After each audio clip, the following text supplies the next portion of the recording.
Alright guys, that's basically the battery box there mounted up. It's just secured in there with a fasty strap.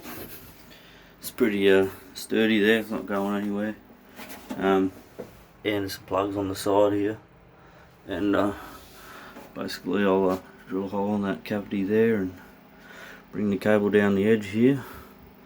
And then have a loop and then into the Anderson plugs, and that'll be that install done.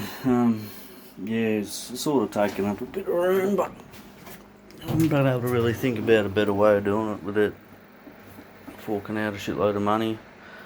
I mean, the access to the anchor hatch and all that's still pretty good, and can fit a couple of boxes here and all that sort of stuff. So I mean, it's a lot better than what I had before. I had just strapped here with a couple of bits of foam. So yeah, not too bad.